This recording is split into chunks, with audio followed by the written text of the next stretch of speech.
Audio Jungle.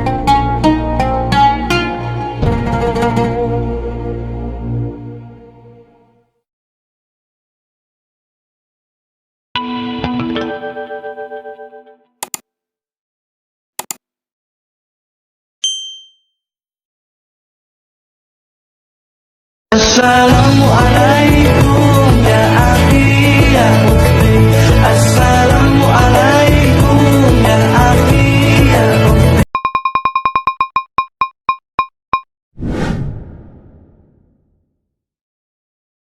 Sedekah ya sedekah, biar hartamu berkah.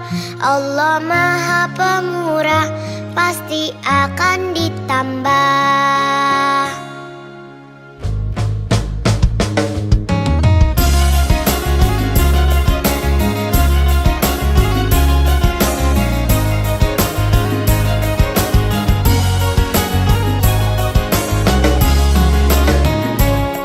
Allah Maha Kaya, Allah Maha segalanya. Jangan kau takut miskin harta. Indahnya saling berbagi, indahnya saling memberi. Allah jamin pasti kembali. Hartalah titipan, jangan salah digunakan. Awas jangan sampai tergoda oleh syaitan. Sedekah yuk sedekah, biar hartamu berkah. Allah Maha Pemurah, pasti akan ditambah. Sedekah yuk sedekah, biar hartamu berkah. Allah Maha Pemurah, pasti akan ditambah.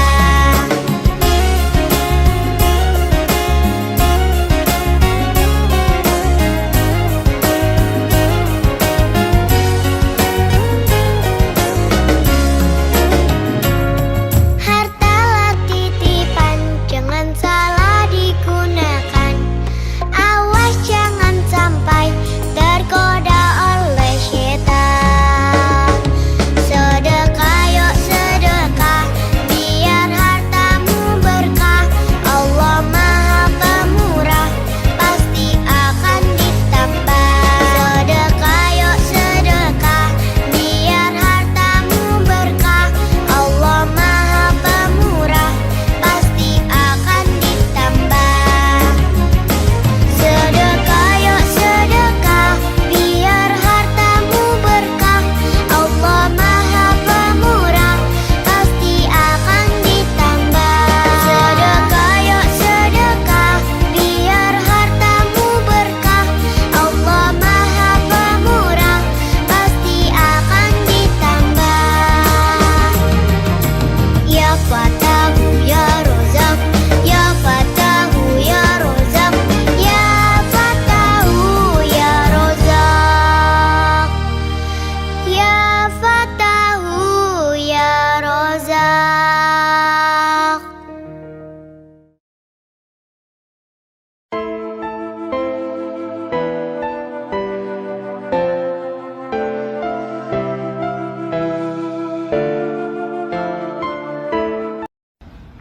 Allahu Akbar, Allahu Akbar. Ashhadu an la ilaha illallah. Ashhadu anna Muhammadan Rasulullah. Hayya 'alas salati, hayya 'alal falah. Qad qamatis salatu, qad قامت الصلاة. الله أكبر الله أكبر. لا إله إلا الله. Ayo sholat, lelaki muslim pasti sholat Jumat. Ayo sholat, lelaki muslim pasti sholat Jumat. Sohibul Hajat, Jumat Berkah, 18 April tahun 2025.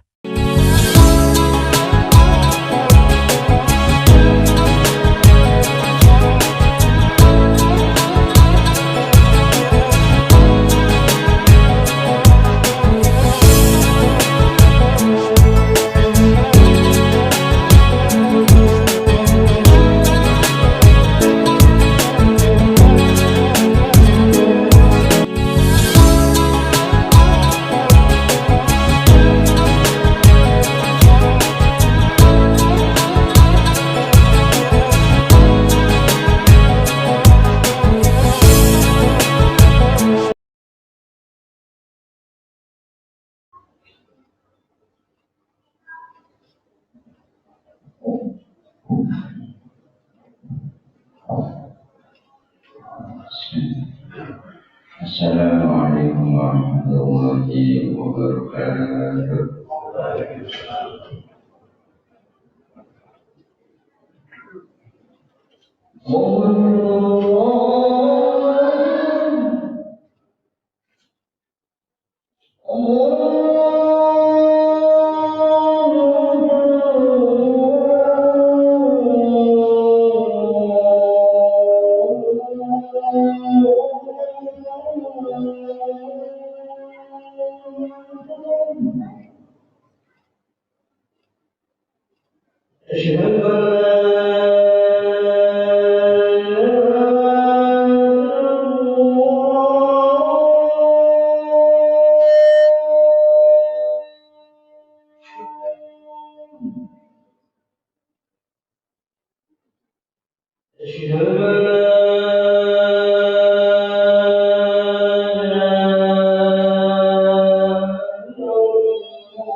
Alhamdulillah,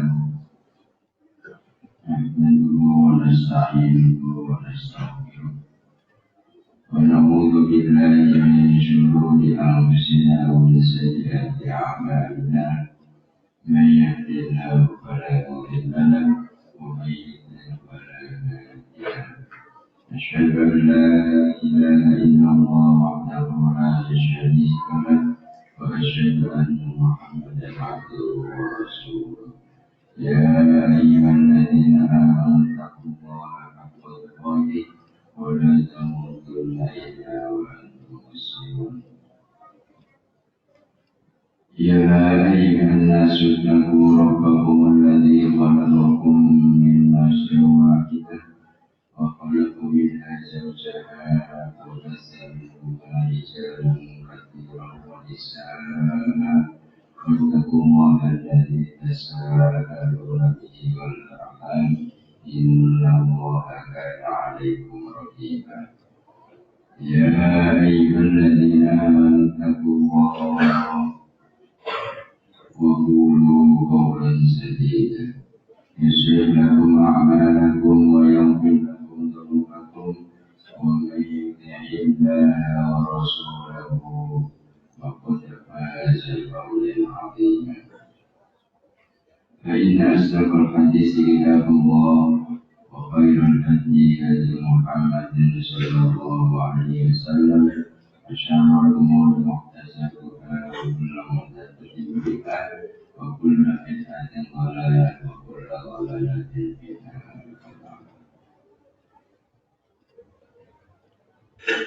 Hadirin rahimahullah, alhamdulillahirabbil alamin.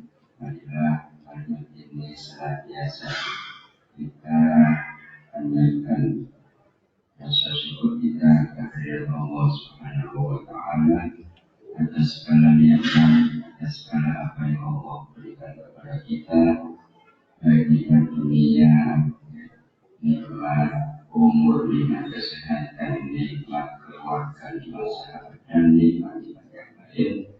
Terlebih hadir rahmatullah, hendaknya sering-sering kita ucapkan atau alasan kita selalu memanjatkan kalimat alhamdulillah.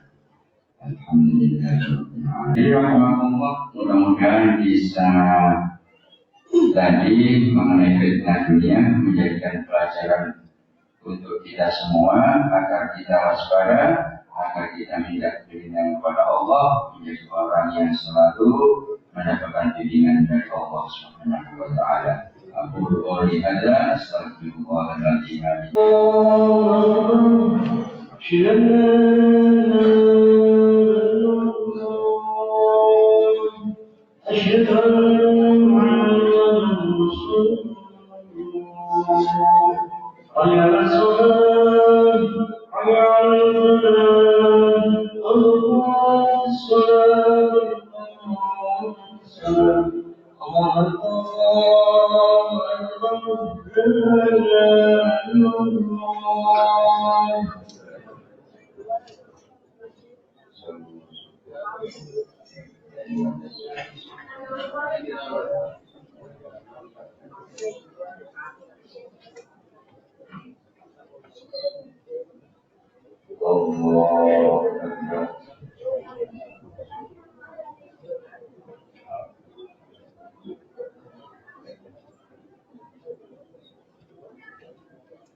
Alhamdulillahi rabbil alamin ar-rahmanir rahim maliki yawmiddin iyyaka na'budu wa iyyaka nasta'in ihdinas siratal mustaqim siratal ladzina an'amta 'alaihim ghairil maghdubi 'alaihim waladdallin.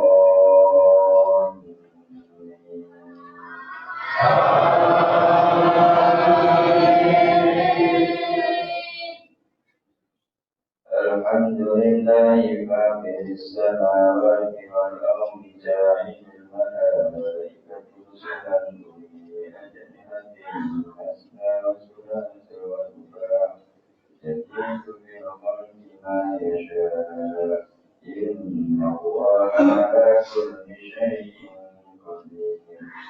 ما يفتح الله للناس من رحمة فلا يمسك لها ولا يمسك فلا مرسل له من بعده وهو العزيز الحكيم.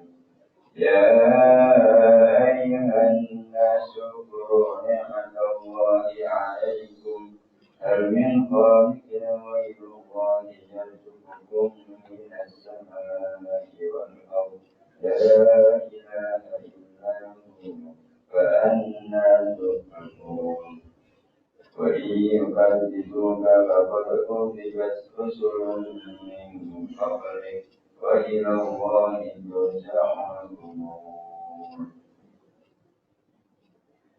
Allah.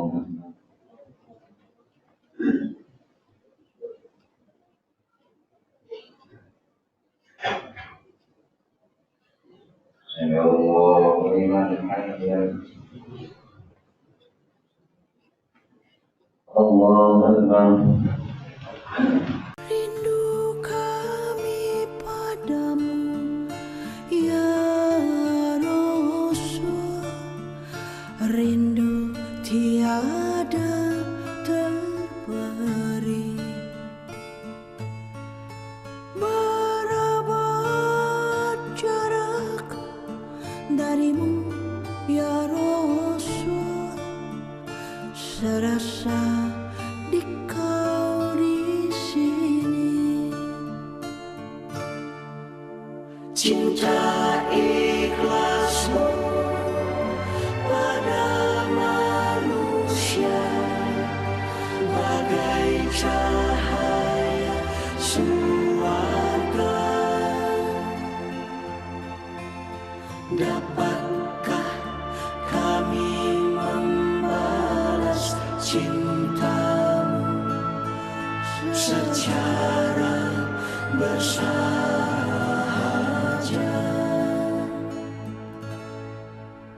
Rindu kami padamu, ya Rasul.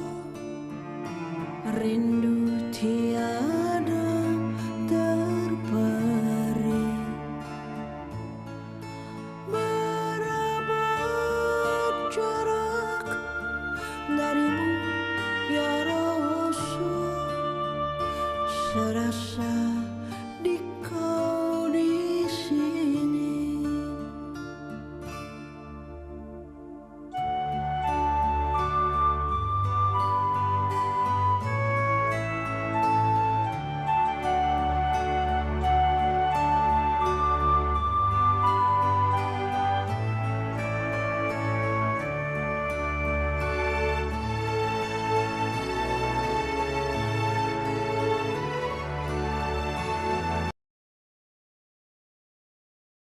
Video pembelajaran.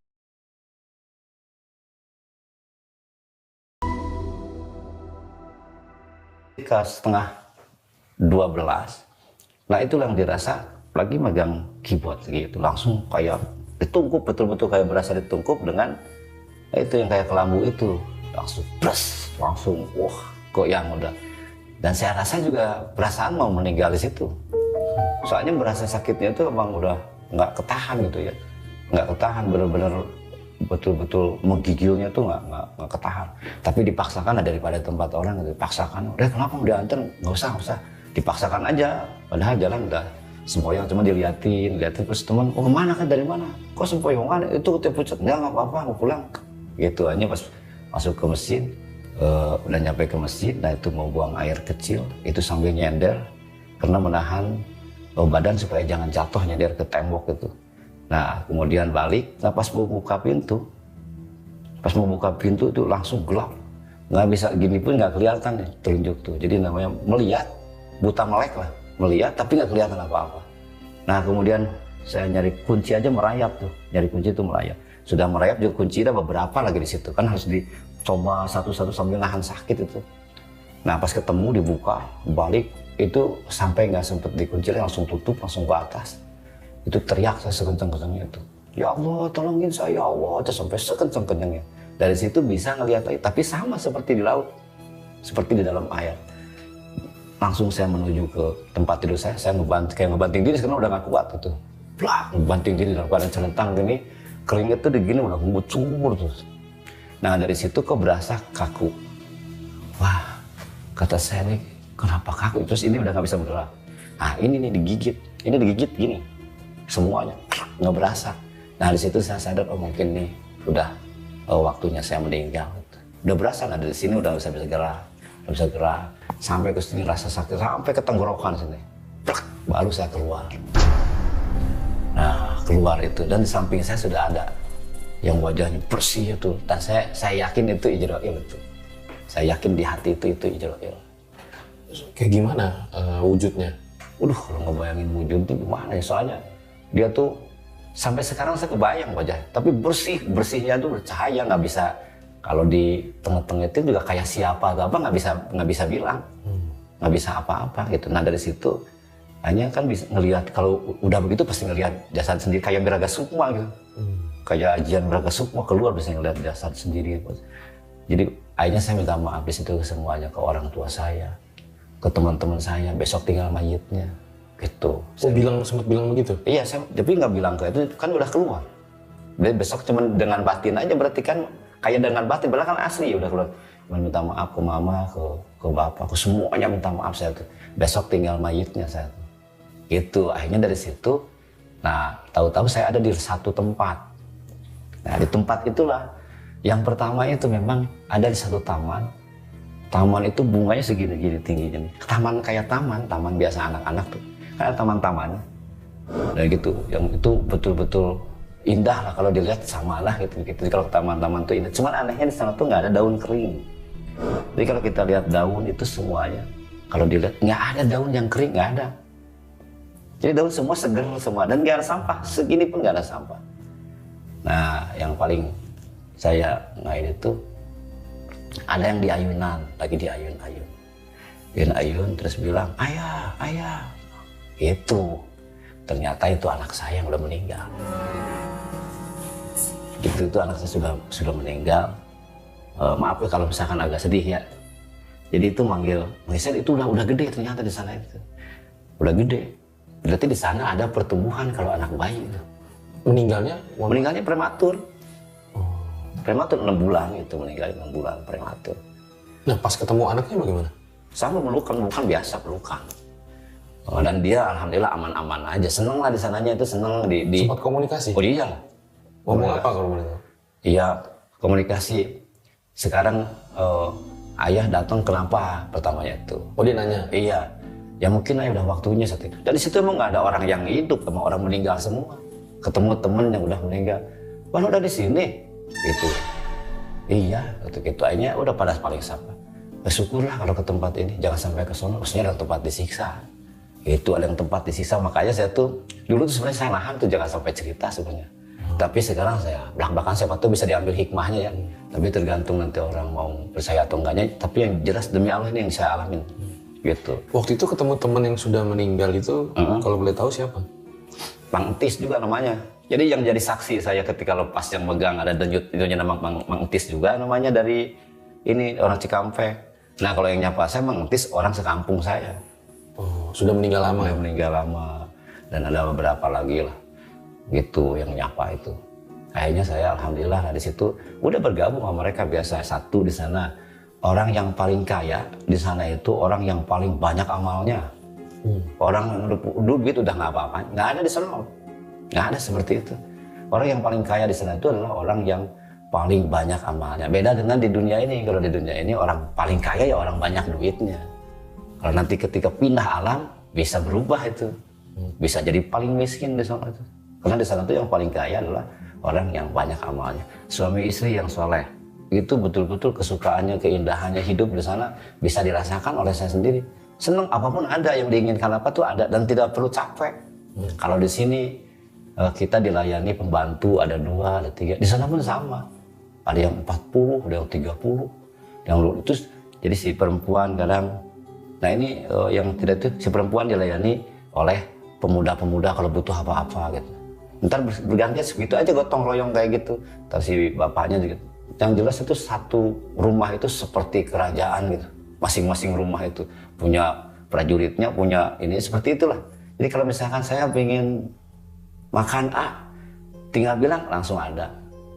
Dia itu yang nyediain, dia itu yang mereka itu yang pembantu. Kalau kita kan di sini pembantu, kalau bapak nih pengen makan sate misalnya, kan si pembantu dikasih uang terus ke pasar beli dagingnya, nusukin dulu.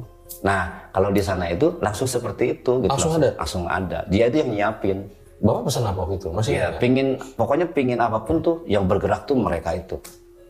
Ya sama kita juga yang bergerak pembantu kan ya. Kalau di dunia di sana juga sama, cuman di sana lebih banyak, kemudian nggak lama gitu, nggak lama.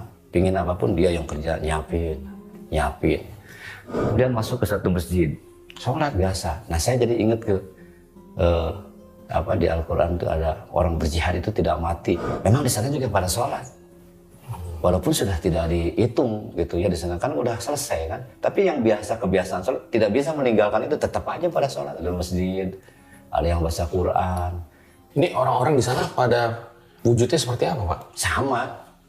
Wujudnya mah sama. Kayak manusia. Jadi kalau yang meninggal 60 tahun di sana nggak berubah.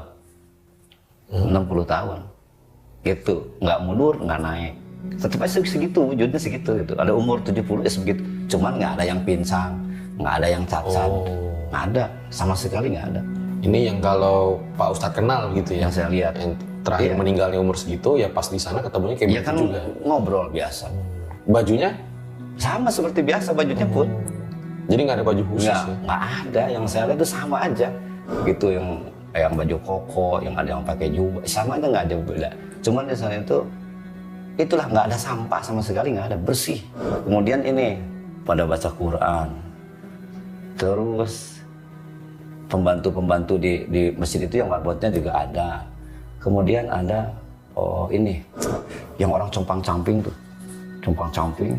Kemudian dia jalan kayak gelandangan kita nih di sini, kayak gelandangan tuh. Parah tuh, lapar gitu. Nah saya lihat tuh kenapa tuh, kayak gelandangan persis. Karena ada yang orang miskinnya tuh ada. Orang miskinnya di sana ada juga compang-camping kayak di pinggir, nggak punya rumah. Tapi bukan di tempat penyiksaan ya. Itu masih di wilayah yang tempat aman, bukan di kantor polisinya ibaratnya gitu ya. Nah itu yang compang-camping itu yang lapar deketin. Di sana tuh ada tong seperti tempat sampah, tapi bukan tempat sampah. Nah ketika dia nemu itu geronyokan dimakan, ternyata itu daging busuk semua. Jadi makan di situ, muntah di situ. Makan di situ, muntah. Persis muntah kayak kita seperti itu persis. Namanya daging bangkai, ada nanahnya, ada makan. Saking laparnya itu nggak ada makanan lagi dimakan. Porosote makan, muntah lagi. Tuh orang yang pelit, koret, medit seperti itu tuh. Dijelasin tuh? Iya. Kan sudah dijelaskan sama yang teman-teman, sama bawa saya itu, yang bawa saya, yang nuntun saya itu. Oh dia masih ngikut? Makan dituntun, ditunjuk-tunjukin. Oh dia bilang ini semasa ini pelit gitu. Orang pelit, males zakat, males sedekah seperti itu. Dan seperti itu pun seperti itu. Ada lagi yang compang-camping, dia juga sama kelaparan, tapi dia nggak bisa, dia diem aja, kayak diem gitu. Supaya narik, cuman manggil-manggil anaknya, minta tolong di sana tuh, tolong kayak gitu emang. Makanya pas ketika sudah paham seperti ini, kita tuh harus rajin memang mendoakan kedua orang tua di sana itu. Yang jelas tuh kenyataan di sana tuh di alam kubur ya, bukan alam akhirat. Alam akhirat belum terjadi, harus kiamat besar dulu. Di alam kubur seperti itu yang saya lihat. Nah sekarang berlanjut ke tempat yang penyiksaan itu. Itu ke tempat penyiksaan, hanya dibawa ke tempat penyiksaan. Kalau kita di sini ke kantor polisi lah. Di sana pun ada tempat khusus penyiksaan itu. Nah itu ketika masuknya pun itu, kalau kita di sini tiang bendera berjejer. Di sana orang yang digantung, pada digantung kanan kiri itu. Cuman tolongin, bisanya cuma seperti itu. Dan itu apa? Itu para ulama yang saya lihat tuh. Itu para ulama, ada yang pendeta. Nah, demi Allah tuh saya ini yang saya lihat tuh seperti itu. Ternyata apa? Itu yang suka, yang saling menjelekkan, ini saling menjelekkan yang ini saling, makanya kalau betul-betul kita seorang yang beragama jangan saling menjelekkan. Sebenarnya jangan seperti itu, udah lurus saling menghormati. Ternyata di sana pun begitu saya lihat.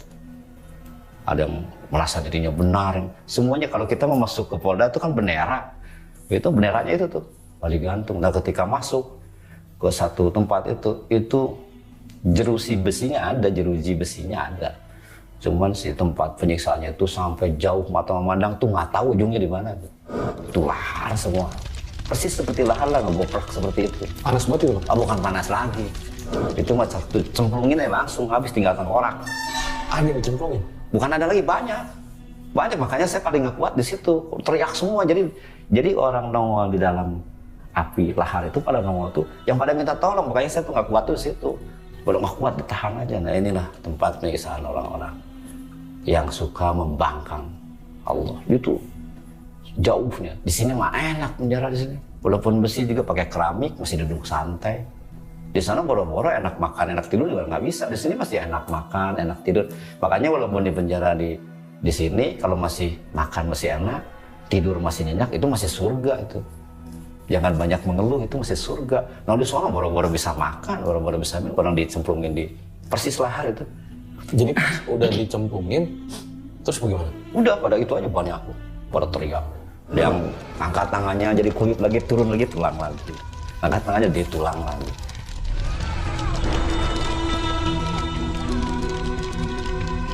Akhirnya tuh di situ ketika mau lihat besinya juga gitu, mulai kuplak gitu. Nah ada yang manggil, jubah doang tapi nggak ada ininya. Saya yakin itu kayak para malaikat itu, karena beda adegannya juga.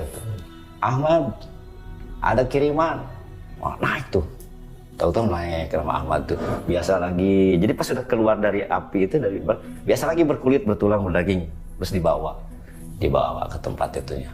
Ke tempat. Kalau kita mah ada mejanya gitu ya. Dibawa, dikasih makan, dikasih minum, pakaiannya dikasih, yang baru-baru dikasih. Tahu nggak itu apa? Al-Fatihah. Yang suka ngirim Al-Fatihah itu di sana berubah jadi makanan, minuman, pakaiannya. Di sana itu makanya sering-sering baca Al-Fatihah ke orang tua. Jangan dengerin yang wah nggak nyampe, nggak bisa dengerin. Saya lihat sendiri nyampe. Tapi yang betul-betul Islamnya itu betul-betul. Kalau yang musyrik itu nggak bisa. Musyrik gimana? Musyrik. Iya, musyrik tuh gimana? Suka memperduakan Allah, mempersekutukan Allah. Jadi mengakui seperti muja-muja. Itu musyrik namanya. Atau belajar ilmu sihir. Jadi musyrik tuh dari kata kan kalau di kitab tafsir Munir itu kan ada 3 ya. Ada kafir murni, kafir musyrik, sama kafir munafik. Nah kalau kafir murni ini dia tidak mau mengakui adanya Allah, kafir murni, dan juga penciptaannya. Dan yang kedua, kafir musyrik, dia mengakui adanya Allah tapi mempersekutukannya. Mengakui ada kekuatan selain Allah maksudnya. Kayak meminta-minta ke gunung, meminta-minta ke pohon untuk kaya, muja-muja, itu musyrik, itu mental sana. Al-Fatihah, Yasin nggak bakal masuk. Oh, ngeliat juga maksudnya Iya, ke sana? mental, nggak bisa. Kalau kita di sini diusir, mau polisi balik. Oh, yang kirim makanan ditolak. Ditolak kalau di sini seperti itu. Jadi ini ada yang bisikin di sana. Iya, di Ini sana. karena musyrik nih gitu. Iya, karena melihat nggak bisa masuk Al-Fatihah itu. Nggak bisa ke sana tuh. Nah yang musyrik ada juga kafir munafik. Nah kafir munafik dia mengakui adanya Allah tapi dia membangkangnya.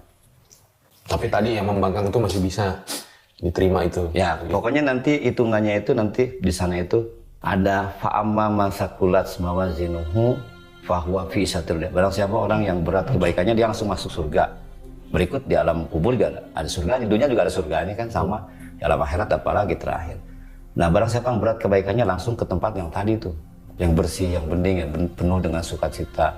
Nah, wa amma man khaffat mawazinuhu fa ummuhu hawiyah. Maka orang yang berat kejahatannya dia masuk kawah. Nah, ini kan tanpa musyrik dalil ini. Dalil ini berfungsi untuk orang yang tidak musyrik. Tidak muja-muja gitu ya. Maka kalau dia berat kejahatannya berarti dia punya kebaikan. Nah ketika nanti dikirim akhirnya udah habis masa hukumannya, bisa selamat di sana itu. Jadi kalau udah bisa selamat di sana, ketebus dengan kiriman orang anaknya, atau karena dia udah masa tahanannya sudah habis, ada masa tahanannya habis, ada. Itu yang bukan musyrik itu. Jadi kan wakul ja'al haqu wa zahaqal batilu innal batila kana zahuqa. Sesungguhnya perbuatan, katakanlah yang benar telah datang, yang batil telah lenyap. Dan sesungguhnya perbuatan batil itu pasti lenyap. Dosa itu pasti habis dengan kebaikan. Maka kalau dia berat kejahatannya, misalkan nih kejahatannya telunjuk ini ada kebaikan segini. Nah ini nih dibersihkan dulu nih. Segini dibersihkan dulu, dicuci dulu. Kalau ini habis nanti udah diangkat. Nah bergabunglah dengan yang tadi. Itu masa tahanannya selesai. Seperti itu. Video pembelajaran. Assalamualaikum warahmatullahi wabarakatuh. Bayangkan suatu malam yang sunyi. Angin berhembus pelan, langit gelap tanpa suara. Di sebuah pemakaman, batu nisan berdiri diam, menyimpan ribuan cerita yang sudah tak terdengar. Tapi, benarkah tidak terdengar? Pernahkah kamu berpikir, apa yang terjadi setelah seseorang dimakamkan? Ketika tanah mulai menutup rapat tubuh yang kaku, ketika doa pun perlahan berhenti terdengar dari bibir para pelayat, dan hanya sepi yang tersisa. Benarkah semuanya selesai di situ? Dalam ajaran Islam, kematian bukan akhir dari segalanya. Justru, itu adalah gerbang menuju kehidupan yang sebenarnya. alam kubur, atau yang dikenal juga sebagai alam barzakh. Di sanalah, ruh mulai mengalami balasan pertama dari segala amal yang telah dilakukan semasa hidup. Yang menarik, atau lebih tepatnya, yang mengerikan, adalah kenyataan bahwa Rasulullah Shallallahu Alaihi Wasallam pernah menyampaikan bahwa ada ruh yang berteriak dari dalam kubur karena kerasnya siksa. Tapi mengapa kita tidak pernah mendengarnya? Apakah itu benar-benar terjadi? Dan kalau iya, makhluk mana yang bisa mendengarnya? Pertanyaan-pertanyaan ini penting untuk direnungkan. Karena semakin kita memahami kenyataan alam kubur, semakin kita akan sadar bahwa hidup ini bukan hanya tentang hari ini, tapi tentang apa yang akan terjadi setelahnya.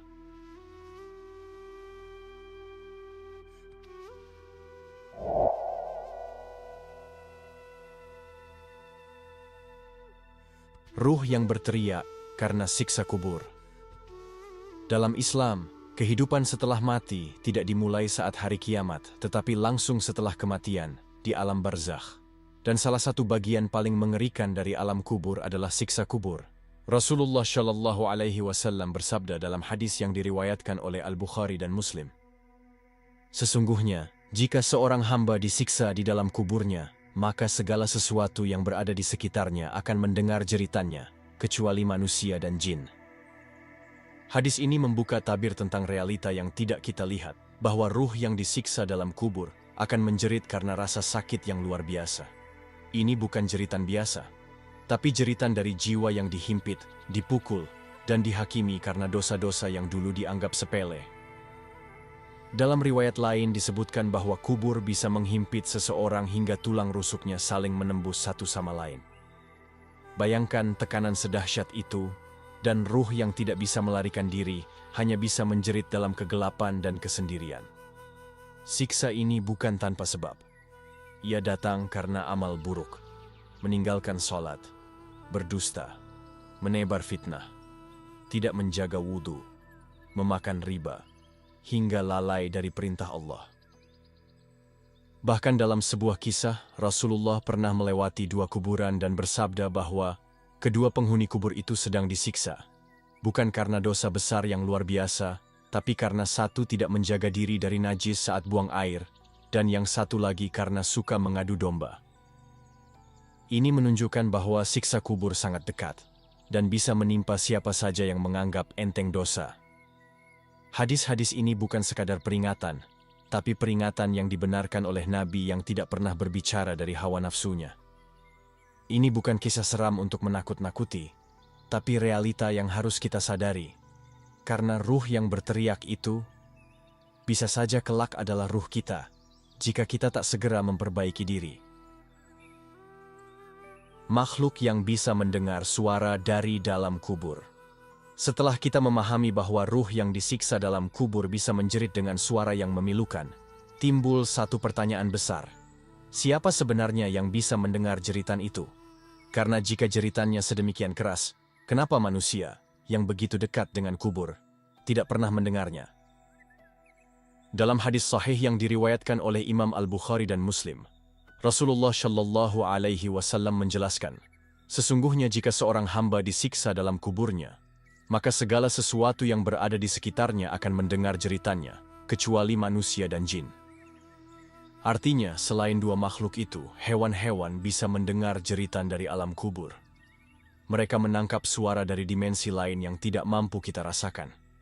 Bayangkan, ketika seekor anjing tiba-tiba menggonggong mengarah ke sebuah liang kubur, atau seekor kuda tampak gelisah dan menendang-nendang tanah, bisa jadi ia sedang mendengar jeritan ruh yang sedang menerima azab.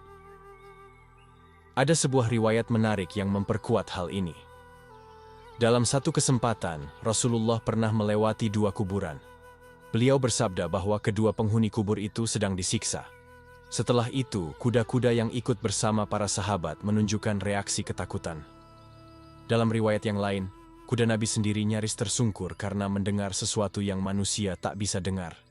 Mereka kaget dan panik karena mereka mendengar jeritan dari bawah tanah. Ini menunjukkan bahwa alam kubur bukan sunyi seperti yang kita kira. Ia bisa sangat bising, sangat mencekam, tapi hanya makhluk tertentu yang Allah izinkan untuk mendengarnya dan manusia tidak termasuk di dalamnya. Pendengaran kita dibatasi, mata kita dibatasi, bahkan akal kita pun dibatasi dari alam yang tak terlihat ini. Mengapa? Karena jika kita bisa mendengar semuanya, bisa jadi hidup di dunia tidak akan berjalan. Manusia akan ketakutan, paranoid, kehilangan keseimbangan akal, bahkan tidak sanggup menjalani aktivitas harian. Bayangkan, jika setiap malam kita mendengar tangisan dan jeritan dari kubur-kubur yang kita lewati, berapa lama kita bisa bertahan? Namun, hanya karena kita tidak melihat dan tidak mendengar, bukan berarti siksa itu tidak terjadi. Bahkan, bisa jadi saat ini, saat kamu mendengarkan narasi ini, ada ruh yang sedang berteriak di bawah sana. Dan hanya hewan-hewan di sekitarnya yang bisa merasakannya. Ini semua adalah peringatan bahwa kematian bukan akhir dan bahwa kubur bukan sekadar tanah yang sunyi. Di baliknya, ada dunia yang jauh lebih nyata daripada apa yang tampak oleh mata. Kenapa manusia tidak bisa mendengar jeritan itu? Jika jeritan dari dalam kubur memang nyata dan bisa didengar oleh hewan, lalu mengapa justru kita, manusia, tidak bisa mendengarnya? Bukankah kita makhluk paling mulia yang diberikan akal, perasaan, dan kesadaran oleh Allah? Mengapa jeritan yang begitu dahsyat, yang mengguncang hati dan menggoyangkan tanah, justru tidak sampai ke telinga manusia? Jawabannya bukan karena kelemahan alat pendengaran manusia secara biologis, tetapi karena tabir gaib yang Allah letakkan sebagai bentuk rahmat dan ujian. Ya, rahmat. Karena andai manusia bisa mendengar semua jeritan dari dalam kubur, dunia ini tidak akan pernah sama. Bayangkan, setiap pemakaman akan berubah menjadi mimpi buruk. Setiap lewat di dekat pekuburan, kita akan dihantui suara-suara yang tak sanggup ditanggung hati. Bayangkan jika malam-malammu terganggu oleh ratapan dari bawah tanah, atau ketika tidurmu dipenuhi dengan suara minta tolong dari ruh-ruh yang tengah disiksa. Manusia tidak akan sanggup hidup dengan normal. Bahkan bisa jadi banyak yang kehilangan akal karena tak tahan mendengar jeritan itu setiap hari. Allah menutup pendengaran kita bukan karena kita tidak layak mengetahui, tapi karena kita tidak kuat menanggungnya. Sebab itu, dunia ini ditata dengan sistem yang seimbang. Yang gaib tetap gaib, yang tampak adalah yang harus jadi bahan renungan. Namun bukan berarti kita tidak diperingatkan. Justru Rasulullah Shallallahu Alaihi Wasallam telah mengabarkan kepada kita dengan sangat detail tentang apa yang terjadi setelah seseorang dikuburkan. Beliau menceritakan bagaimana malaikat mungkar dan nakir datang, bagaimana pertanyaan akan dilontarkan, dan bagaimana siksa akan diberikan bagi mereka yang lalai, berdosa, atau berpura-pura taat. Sebagian ulama menjelaskan, tabir ini juga menjadi ujian bagi manusia. Jika manusia bisa melihat dan mendengar semua kengerian itu secara langsung, tentu mereka akan beriman karena terpaksa. Tapi dengan ditutupnya mata dan telinga dari alam gaib, keimanan menjadi benar-benar bermakna. Hanya orang yang yakinlah yang akan bersiap. Hanya orang yang berhati hidup yang akan merespons dengan amal. Allah berfirman dalam surat Al-A'raf ayat 179. Dan sungguh, kami akan isi neraka jahanam dengan banyak dari jin dan manusia. Mereka punya hati, tapi tidak dipakai untuk memahami. Mereka punya mata, tapi tidak digunakan untuk melihat kebenaran. Mereka punya telinga, tapi tidak digunakan untuk mendengar peringatan. Mereka seperti hewan ternak, bahkan lebih sesat. Mereka itulah orang-orang yang lalai. Maka, yang jadi masalah bukan telinga kita tak bisa mendengar jeritan ruh, tapi apakah hati kita masih bisa mendengar peringatan dari Allah?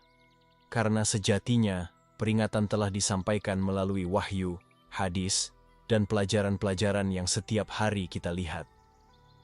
Jadi jangan tunggu telinga ini bisa mendengar jeritan dari alam kubur, karena yang lebih penting adalah memastikan kita tidak menjadi salah satu yang berteriak di dalamnya. Apa yang bisa kita lakukan untuk terhindar dari siksa kubur? Setelah kita memahami betapa nyata dan mengerikannya siksa kubur, pertanyaan berikutnya bukan lagi benarkah itu terjadi, melainkan bagaimana agar aku tidak menjadi bagian dari mereka yang menjerit dalam kubur? Inilah pertanyaan yang seharusnya mengguncang hati setiap orang yang beriman.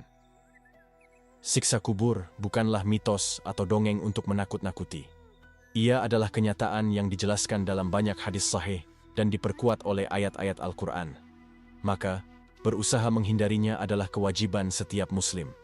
Dan jalan untuk selamat sudah Allah tunjukkan, tinggal kita mau menempuhnya atau tidak. Langkah pertama adalah menjaga tauhid. Menjaga kemurnian iman kepada Allah adalah pondasi keselamatan, baik di dunia, di kubur, maupun di akhirat. Rasulullah bersabda, "Sesungguhnya orang yang mengucapkan La ilaha illallah dengan ikhlas akan diselamatkan dari siksa kubur." Banyak orang yang menjalankan ibadah lahiriah, tapi hatinya masih bergantung pada selain Allah, pada kekuatan, jabatan, benda, bahkan makhluk gaib yang dimintai pertolongan. Padahal syirik, sekecil apapun, adalah jalan tercepat menuju siksa yang pedih. Kedua, menjaga sholat 5 waktu. Dalam sebuah hadis, Rasulullah bersabda bahwa penghuni kubur yang disiksa seringkali karena meninggalkan sholat atau melakukannya dengan lalai. Syalat bukan hanya kewajiban, tapi juga benteng. Ia adalah penghubung kita dengan Allah. Maka, barang siapa yang menjaga sholatnya, insya Allah Allah akan menjaga dirinya, termasuk saat ruhnya telah kembali kepadanya. Ketiga, menjaga lisan dari dusta, ghibah, dan fitnah.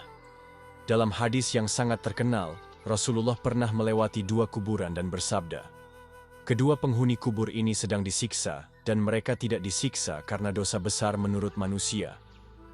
Yang satu suka mengadu domba, dan yang satu tidak menjaga diri dari najis ketika buang air." Lisan yang dibiarkan bebas menyakiti, memfitnah, dan menebar kebencian bisa jadi penyebab utama jeritan yang panjang dalam kubur. Keempat, bersegera bertaubat dari dosa-dosa yang telah lalu. Kubur adalah tempat pertama di mana hisab akan dimulai. Jika seseorang meninggal dalam keadaan belum bertaubat dari dosa-dosanya, maka ia akan menanggung akibatnya di alam barzakh. Taubat yang tulus, yang disertai penyesalan dan perubahan nyata, adalah kunci untuk menghapus catatan dosa dan meringankan beban perjalanan setelah mati. Kelima, memperbanyak amal syaleh yang akan menerangi kubur.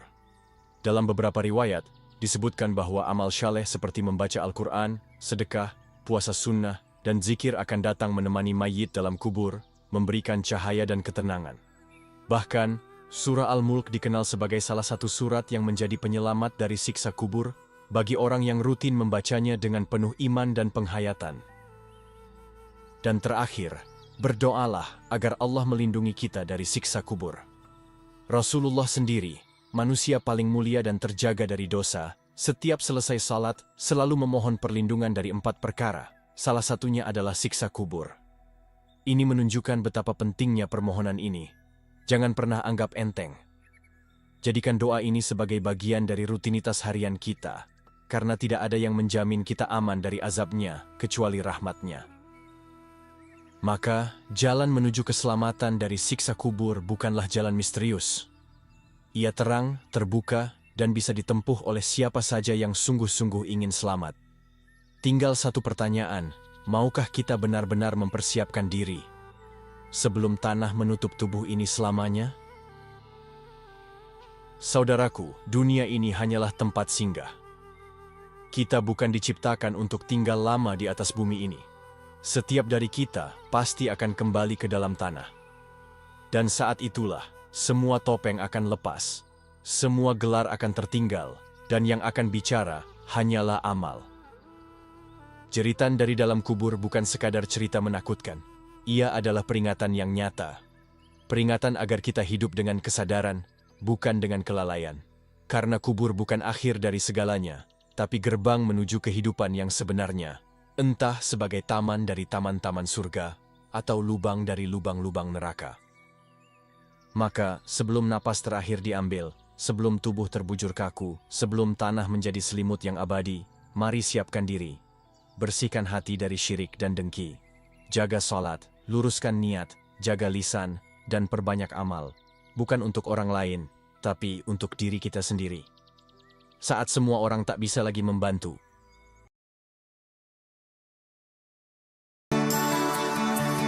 Alangkah indah orang bersedekah dekat dengan Allah, dekat dengan surga.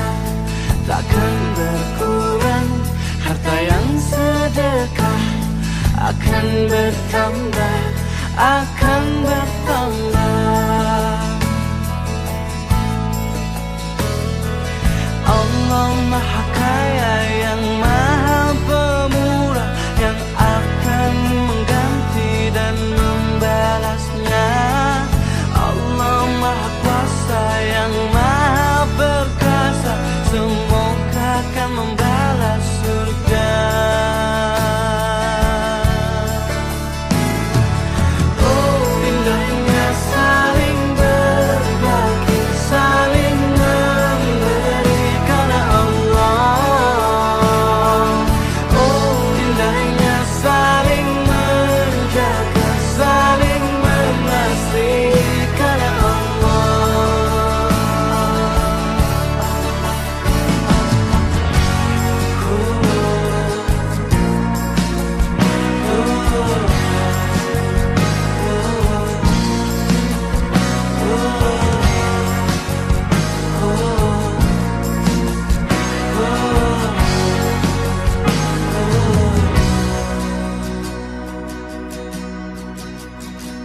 alangkah indah orang bersedekah, dekat dengan Allah, dekat dengan surga.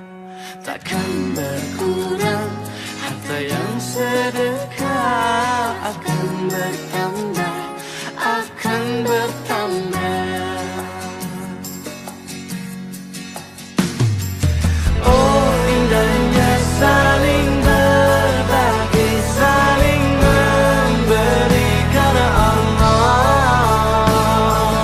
Oh, indahnya saling. كل هذه الأرض ما تكفي مساحة لو نعيش بلا سماها وانت عايزنا بحب لو تضيق الأرض نسكن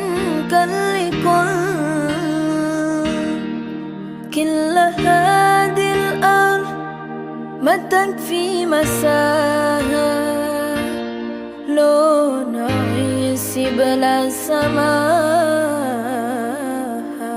وانت عايزنا بحب لو تضيق الأرض نسكن التحية.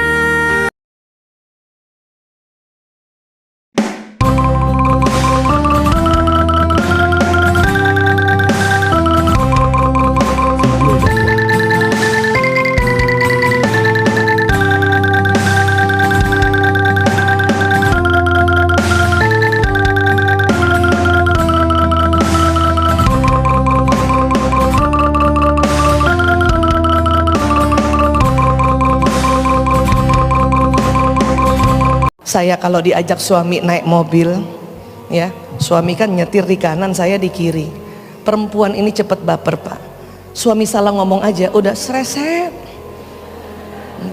Dulu belum tahu ilmu ini, jadi waktu tersinggung dengan suami, jelek muka kita, Pak.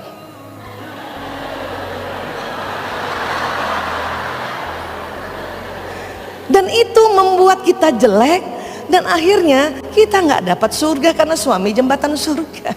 Tapi setelah tahu ilmu tarik nafas, salah ngomong suami langsung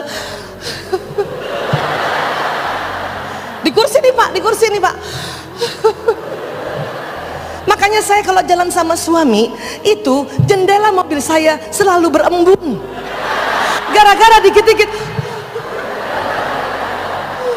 Anak perempuan itu menjadi penghalang orang tuanya dari api neraka. Kalau ibu-ibu punya anak perempuan, terus terang sama anak perempuan, nak, ibu pengen dapat surga dari kamu, nak. Makanya ibu agak ketat mendidik kamu, karena kamu menghalangi ibu dari api neraka. Dulu saya sempat cemburu dengan abang-abang, karena kalau abang-abang pergi silahkan, main silahkan, tapi kalau saya ketat, nggak boleh ini, nggak boleh itu. Sampai saya protes, ayah kenapa sih ya, kok Fatia kok selalu dilarang ini, dilarang itu gitu ya. Jawaban beliau apa? ayah pengen dapat surga lewat Fatihah. Karena punya anak perempuan 2, bagus mendidiknya, surga buat ayah. Ayah nggak nyari yang lain. Jadi kalau kita punya anak perempuan itu bicaranya begitu. Anak saya balik lagi bu, protes lagi karena anak perempuan saya 1. Kenapa sih Umi aku harus dilarang ini, dilarang itu? Saya sampaikan, Umi pengen masuk surga lewat kamu nak. Karena kamu anak perempuan yang bisa menghalangi orang tua dari api neraka. Sains dan Beliau dulu. Gue sederhananya gini ya. Harusnya nggak akur loh. Agama gitu. dan sains. Nggak ada begitu. Nggak ada harusnya. Nggak ada harusnya. Kalau kita beratin sih bisa aja. Coba ntar aja yuk. Sebenarnya gini. Harusnya itu sejalan. Untuk menghantam pernyataannya Onar, gue hantam pakai pertanyaannya Imam Ghazali. Kata Imam Ghazali, siapa yang tidak percaya pada temuan sains yang sudah diterima secara saintifik, maka dia telah menodai agama. Kelar tuh. Karena sanurihim ayatina fil afaq wa fi anfusihim. Ayat-ayat Allah itu bukan hanya yang ada di Al-Qur'an, tapi fil afaq, di alam semesta, lu teliti, lu menemukan teori atau hukum, itu ayat Allah, tanda Allah. Dan di dalam diri kita. Nah, dokter tuh. Kalau lu teliti, oh ginjal itu begini-begini, lu dapat teori, hukum, obat, maka itu juga ayat Allah. Makanya sains dan agama itu satu kesatuan seharusnya.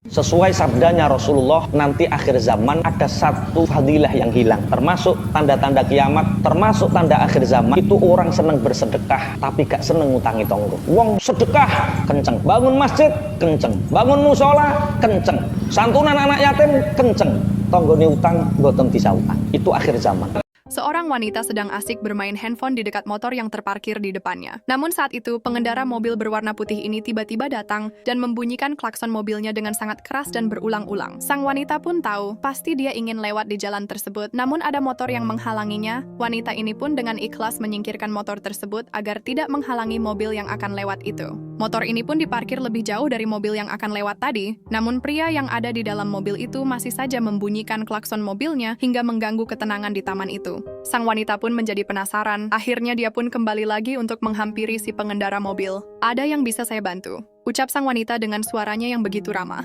Pria yang sangat sombong ini pun memamerkan setumpuk uang yang dia punya. Lalu dikibasnya layaknya orang paling kaya. "Ambillah ini," ucapnya.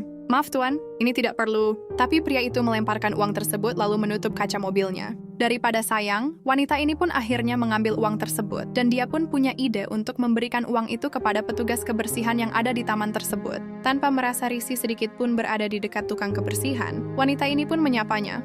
Lalu uang yang dia dapatkan dari pria sombong tadi pun, dia berikan kepada bapak tukang kebersihan ini. "Bapak, tolong diterima, meskipun tidak seberapa. Siapa tahu bisa sedikit membantu untuk kebutuhan bapak." Setelah itu, wanita ini pun langsung pergi. Dan sungguh tak disangka, ternyata wanita ini adalah orang kaya, namun dia sama sekali tidak sombong. Pesan dari video ini, janganlah terlalu sombong meskipun banyak harta, karena di atas langit masih ada langit.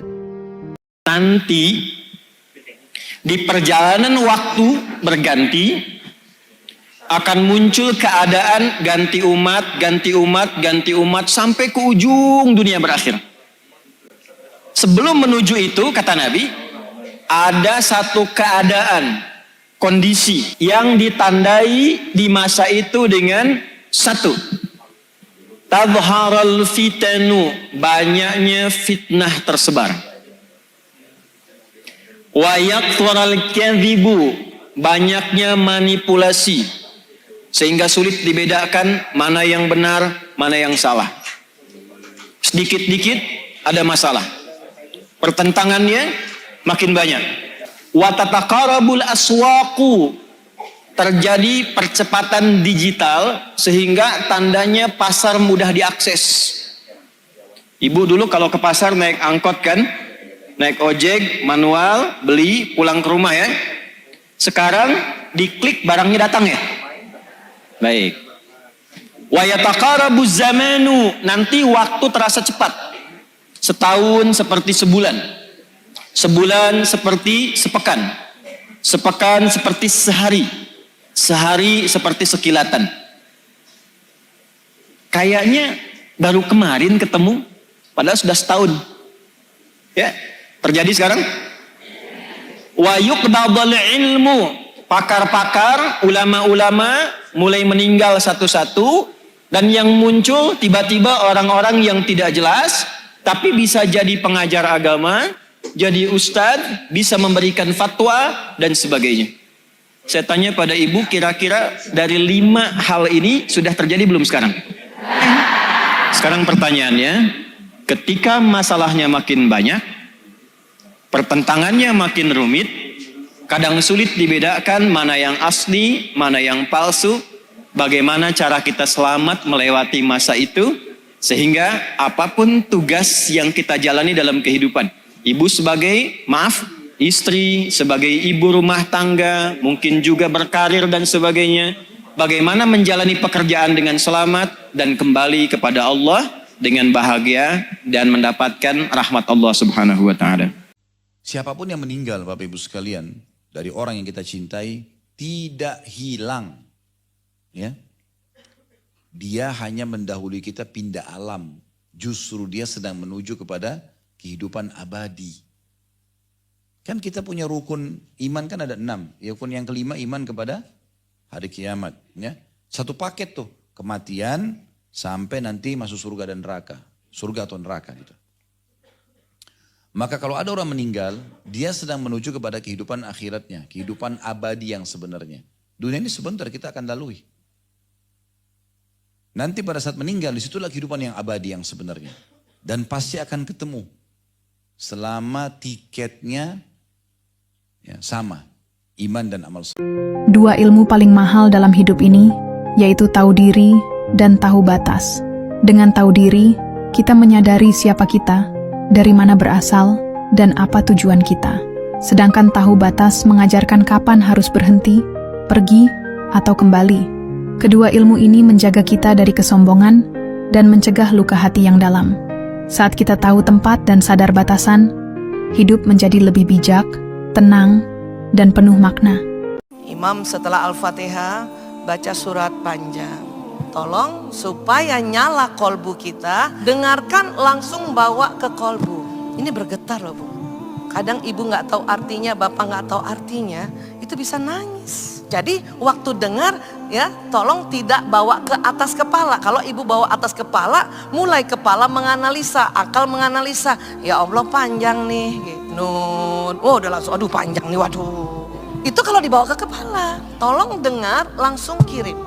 Dengar, langsung bayangkan gitu ya, langsung kirim ke kolbu. Nanti rasakan, Masya Allah. Saat akan membayar minuman, gadis berbaju kuning sengaja mematikan ponselnya. Ibu penjual berkata semua 25.000, dan saat temannya akan membayar, gadis itu berkata biar dia saja. Tetapi lalu berkata bahwa ponselnya mati. Temannya pun segera membayarnya. Namun dia berkata tunggu, dan menambah 2 botol minuman yang sangat mahal. Dia segera mengambilnya, dan saat si ibu berkata semua 500.000, temannya sangat terkejut. Gadis itu tanpa malu menyuruh temannya membayar. Kemudian saat akan pulang, gadis itu berkata dia harus pergi ke reuni, lalu mengambil botol temannya dan berjalan pergi. Ternyata dia membawa semuanya ke toko, lalu minta pengembalian uang. Ibu itu keberatan bahwa barangnya semua bagus dan kenapa dikembalikan? Gadis itu berkata bahwa dia belum jauh dari toko dan ingin mengembalikannya, lalu minta uangnya dikirim segera. Si ibu setuju, berkata dia sudah mentransfernya. Tetapi gadis itu berkata tak ada uang masuk, dan si ibu menjawab bahwa uangnya telah kembali kepada orang yang membayarnya. Gadis itu marah, dan si ibu menasehati bahwa orang baik akan mendapat balasan baik, sedangkan gadis jahat sepertinya pasti akan mendapat karma. Apakah Tuhan itu ada? Kalau ada, bisakah Anda menunjukkan kepada saya? Yang kedua, kalau memang takdir itu ada, bisakah Anda menunjukkan kepada saya? Yang ketiga, setan itu diciptakan dari api, neraka juga diciptakan dari api. Lalu kenapa setan dimasukkan ke dalam neraka? Mereka memiliki unsur yang sama. Jelas, setan tidak akan merasa panas. Itulah pertanyaan. Tamparan itu adalah jawaban dari pertanyaan-pertanyaan yang Anda tanyakan kepada saya. Bagaimana rasanya tamparan saya? Sakit. Jadi Anda percaya rasa sakit itu ada? Ya, saya percaya. Coba tunjukkan rasa sakit itu. Saya tidak bisa menunjukkannya. Itulah jawaban dari pertanyaan Anda yang pertama. Bahwa kita semua bisa merasakan wujud Tuhan tanpa harus melihat wujudnya. Lalu, apakah tadi malam Anda bermimpi akan ditampar oleh saya? Tidak. Apakah terbesit di pikiran Anda bahwa Anda akan mendapatkan tamparan hari ini? Tidak sama sekali. Itulah yang dinamakan takdir. Lalu, terbuat dari apa tangan yang saya gunakan untuk menampar Anda? Kulit. Dan terbuat dari apa pipi Anda? Kulit juga. Lalu, bagaimana rasanya tamparan saya? Sakit. Itulah jawaban dari pertanyaan Anda yang terakhir. Meskipun setan diciptakan dari api, dan neraka diciptakan dari api. Namun, jika Tuhan sudah berkehendak, tempat itu akan menjadi tempat yang paling menyakitkan untuk setan. Raden Ajeng Kartini atau Raden Ayu Kartini lahir di Jepara pada tanggal 21 April tahun 1897. Kartini lahir dari keluarga ningrat, ayahnya seorang bupati, sedangkan ibunya merupakan priayi yang dihormati. Sebagai perempuan yang lahir dari keluarga terpelajar, Kartini mendapatkan kesempatan untuk belajar dan berkenalan dengan banyak perempuan Eropa. Kartini kagum dengan cara berpikir perempuan Eropa. Dari situlah pahlawan wanita satu ini berkeinginan memajukan perempuan pribumi, di mana saat itu berada pada status sosial yang rendah. Kartini kemudian berjuang agar status sosial perempuan tanah air bisa setara dengan kaum laki-laki masa itu. Berkat perjuangannya tersebut, R.A. Kartini disebut sebagai pahlawan emansipasi wanita. Dia juga menjadi pahlawan kemerdekaan nasional melalui keputusan Presiden Republik Indonesia nomor 108, tahun 1964 yang dikeluarkan pada tanggal 2 Mei tahun 1964. Habis gelap, terbitlah terang. Terima kasih Raden Ajeng Kartini. Atas perjuanganmu hari ini kami bisa berdiri kokoh, melangkah maju tanpa batas, berkarya dan menunjukkannya pada dunia. Terima kasihku, Ibu kita Kartini. Soalnya sing akeh mikir utang niku wong lanang apa wong wedok? Wah. Lah kira-kira sing nyauri apa wong lanang apa wong wedok? Lho, sing lanang, sing wedok. Mulane dalam nyauri utang niku butuh satu visi antara suami dan istri. Rata-rata wong sing kebulet utang niku antarane bojo lanang karo bojo wedok niku mboten satu visi. Sing wedok nyalahke sing lanang nyalahke sing wedok. Ana wong duwe utang, sing lanang nyalahke sing wedok nyalahke sing lanang. Sampai kiamat kurang 2 dina ora ngarah lunas. Sampai kiamat kurang 2 dina ora ngarah lunas. Mulane konsultasi hutang niku kudu suami istri. Suami tok ora iso lunas, istri tok ya ora iso lunas. Pernah dengar cerita kontraktor di akhirat? Hah? Oh, ini penghuni sorga sama penghuni neraka baku SMS-an dia bilang penghuni sorga, Mas bro, bagaimana kabarmu di situ? Bah, ndak ada enak di sini, di blender terus kita di sini, ndak ada jam istirahat. Kau di situ bagaimana kabarmu di sorga? Masya Allah, enak betul. 1 laki-laki 7 bidadari. Bayangkan Pak, 7. Dan itu bidadari tidak pernah kentut. Nah, seperti istri kita di rumah 7 kali kentut 1 hari. Tidak pernah kentut. Perawan terus. 7 bidadari. Sampai jam berapa?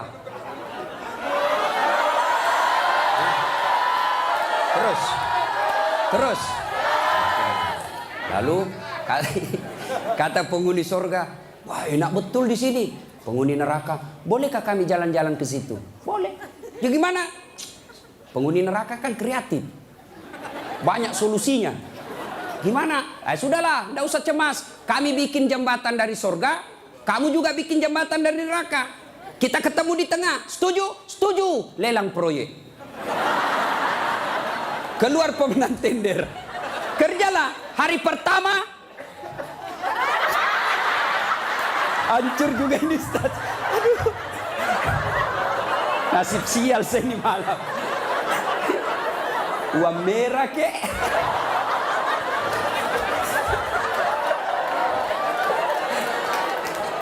Jauh-jauh dari Sulawesi 10.000.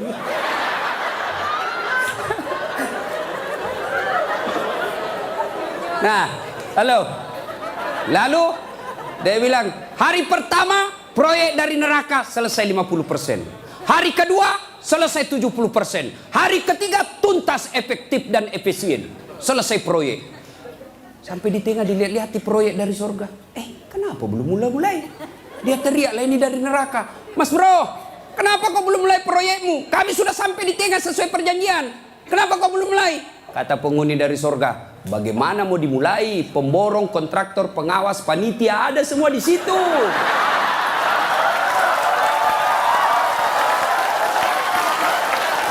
Di sini penghafal Quran aja di sini. Nggak tahu itu proyek, salah-salah kalkulatornya. Video dakwah. Nah ini perempuan yang Allah murkai, salah satu sifatnya yang pertama, dia tidak punya al-haya, rasa malu. Karena perempuan yang sesuai dengan al-mar'ah dalam Al-Quran, siapa itu yang disebutkan al-mar'ah? Fassalihatu qanitatun hafizatu lil ghaibi bima hafizallah. Dua ciri perempuan yang punya perhatian di sisi Allah. Satu, fassalihatu qanitat, perempuan solehah itu yang qanitat, taat sama suaminya.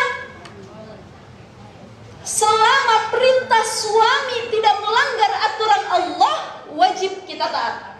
Apa kata suami? Mama ganti dong bajunya yang bagusan dikit, yang wangian dikit. Wajib nggak taat? Ah ribet bener sih bang, udah dah ini aja dah. Capek nyuci banyak bener, udah ini aja. Artinya kita nggak taat sama suami. Mama, papa pengen hari ini mama masakin ini mah. Banyak bener kemauan laki ya, bikin sendiri dah. Nah, disering kita begitu. Satu, perintah suami qanitat selama tidak melanggar aturan Allah, wajib dipenuhi. Yang kedua, hafizat, perempuan yang mampu menjaga kehormatannya. Dia hanya memberikan yang pantas dinikmati kepada suaminya tok, bukan kepada siapapun.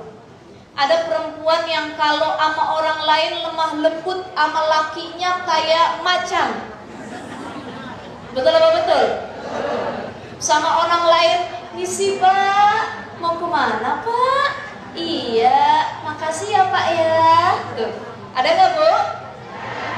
Tapi dia lupa berterima kasih kepada suaminya. Bu, ibu, jangan kebalik. Yang harusnya kita lemah lembut itu sama suami sendiri. Bahkan kalau bisa, saya sering bilang dimanapun ibu-ibu kenal Syahrini. Tahu Syahrini? Syahrini itu ngomongnya bagaimana bu?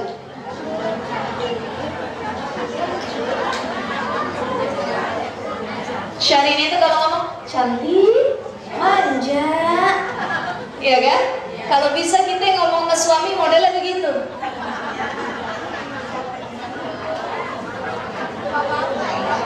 Jangan kebalik, sama orang begitu, sama laki sendiri galak, sama suami kira begitu. Abang mau makan, mau jawabin,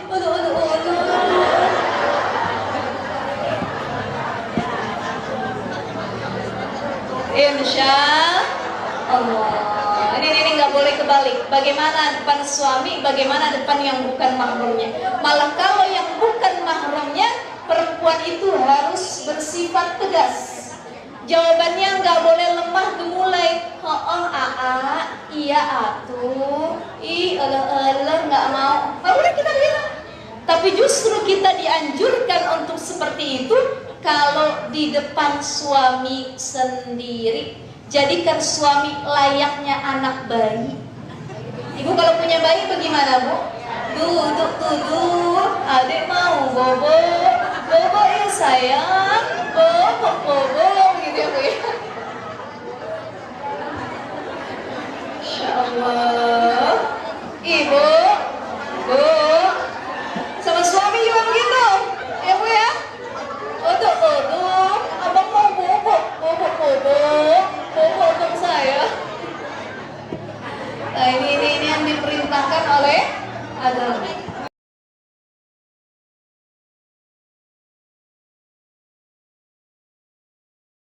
الصلاة على النبي والسلام على الرسول الشفيع الأبطحي ومحمد عربي. الصلاة على النبي والسلام على الرسول الشفيع الأبطحي